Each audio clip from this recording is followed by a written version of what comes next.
Well, you know what? Today we're going to talk about a trending topic in the UAE, and that is the reopening of schools. Now, we are always excited about back to school, but this year, back to school is not going to be the same. The reason is a lot of parents, just like me, are worried about their kids.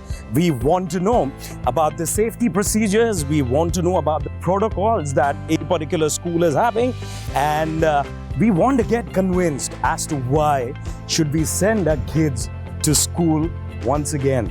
And to get all the answers, I'm right here at one of the ISP schools. I'm going to meet the MD, Mr. Bharat Mansukhani, and he's going to answer all the questions that we as parents have.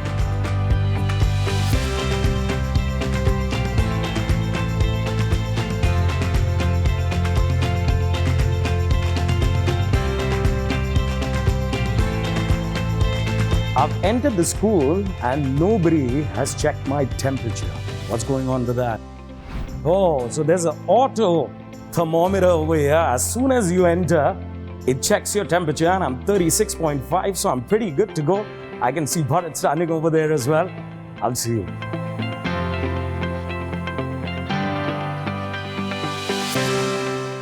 But so here we are. You know, what a brilliant school this is. And I think we should get rid of the mask because I'm going to ask you a few questions. The first question I would want to start off with is there are a lot of parents out there, parents like me, who have younger children and who want to send their children to schools. But we don't know about protocols. And a lot of schools haven't really communicated properly to the parents as to what protocols is the school following. And can you tell us what are the kind of protocols that your schools have put in place? Ever since schools were shut in March, we started communicating heavily with our parents about our closure plans, followed up with any guidance that our government has been releasing into the newspapers.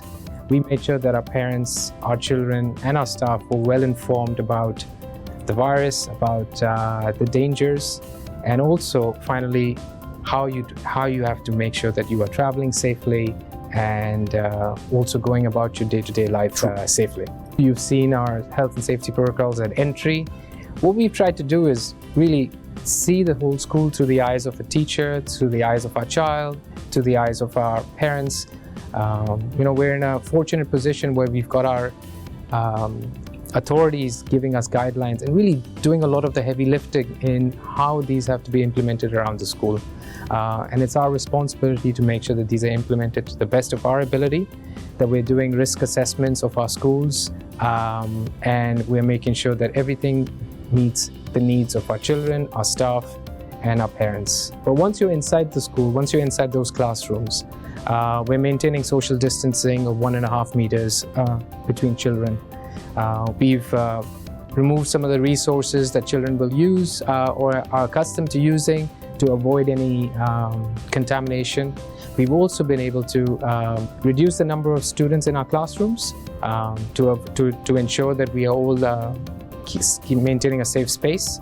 It's our responsibility as a community, as our staff and our colleagues will be well trained in all these new health and safety protocols. Can you tell me, how have you communicated about these protocols to the parents?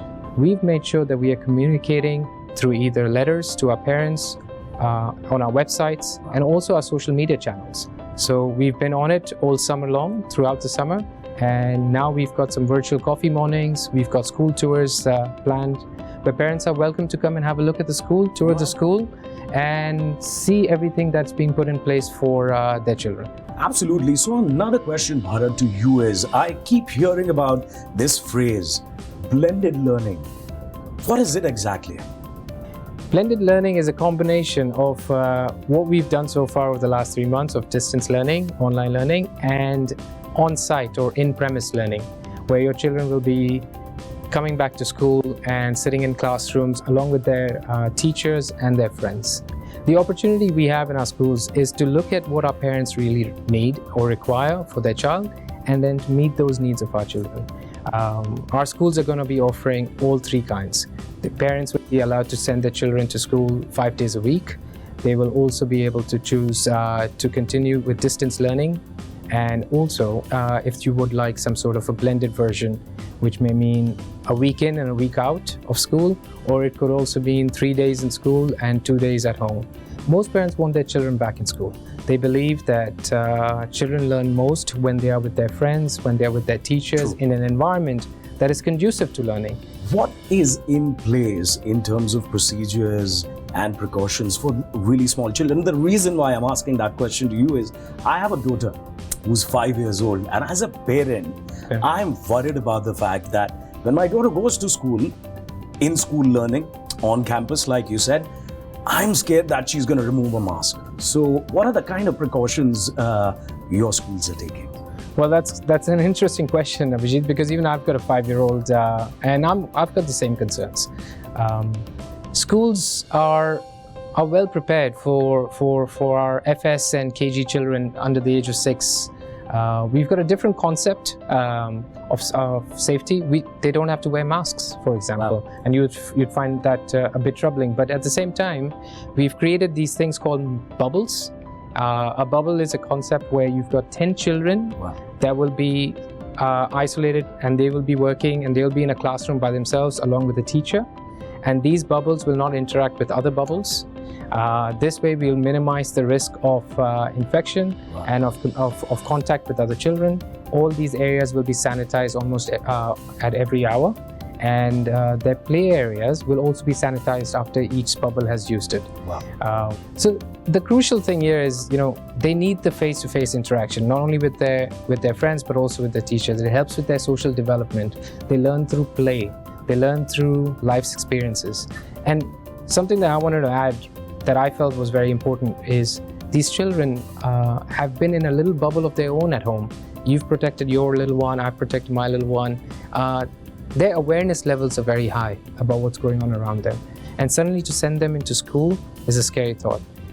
But these schools are large communities of staff and of other parents and of other friends. And we're all looking out for each other. We're all trying to keep each other safe. And we've got to instill that confidence, not only in ourselves, but also in our children, that it is okay to be around other people who are looking after you. And these bubbles are slightly bigger, but these bubbles are still safe. And that's how they'll go back to their regular day-to-day lives. Well, that sounds absolutely brilliant. Oh, what a phenomenal day in school it was. Well, you know what? I went back in time, and you know what? This back to school, the one thing that I realized that this particular ISP school is going to have our kids secure, and our kids are going to enjoy even more than they did last year. So you know what? Those virtual coffee mornings that we spoke about, I think you guys should chat with the teachers and the management and ask them the right questions as well. And you will be convinced the way I'm convinced now to send my child back to school. Very, very soon, I'm going to see you, but it's going to be ciao for now. ABHIJEET says, God bless.